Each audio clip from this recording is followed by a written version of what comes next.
I don't know if you've ever been in a restaurant eating with friends or family, and just as you put something in your mouth, someone asks you a question.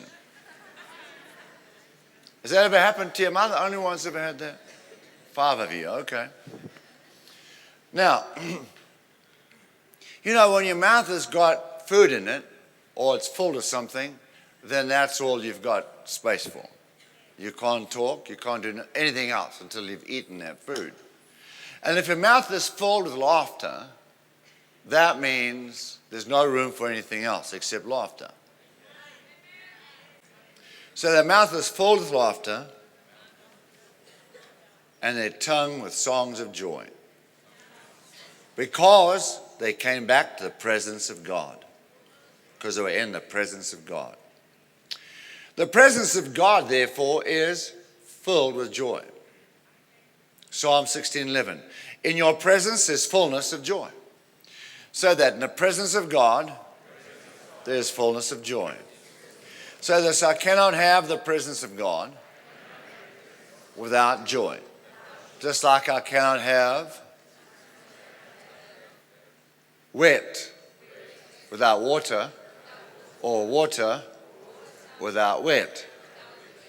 So you cannot have God's presence without joy.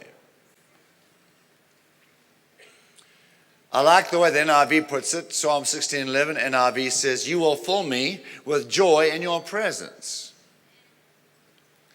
When the presence of God fills our hearts, there should be joy. We know there will be great joy in the day when we are invited into the eternal presence of God. Remember what Jesus said to us after serving him here in Matthew 25:21. His Lord said to him, well done, good and faithful servant. You were faithful over a few things. I will make you ruler over many things. Enter into the joy of your Lord. So Jesus could have said it this way, enter into the presence of your Lord. So he said, enter the joy of your Lord, or enter the presence of your Lord, same thing. All right? He didn't say enter into the sadness of your Lord. Matthew 25:21, enter into the joy of your Lord. All right, Psalm 48, verse 1. Great is the Lord, and greatly to be praised in the city of our God, in his holy mountain.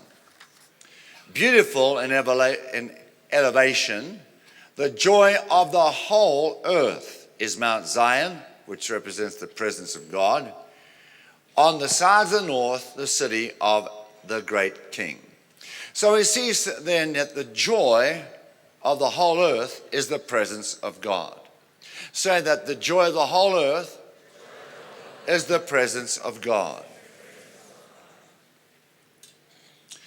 What about some of the extreme laughter that does occur in some churches?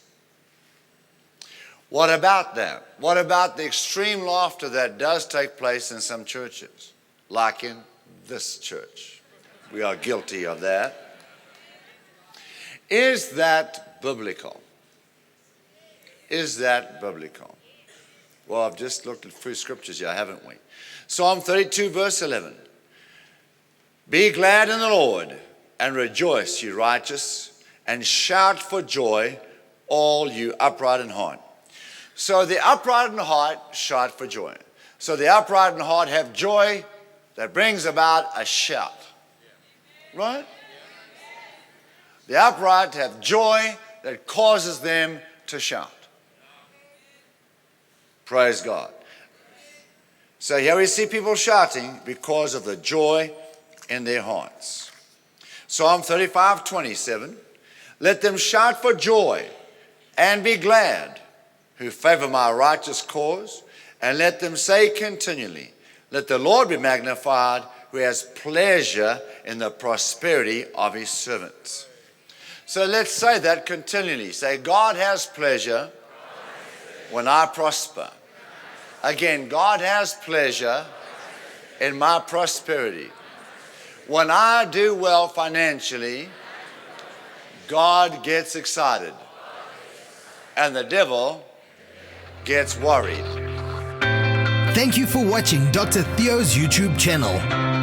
We will continue to offer encouraging and life-changing highlights from Dr. Theo's past, present, and future series and messages. Please take the time to like and share the videos. And most importantly, don't forget to subscribe to the channel.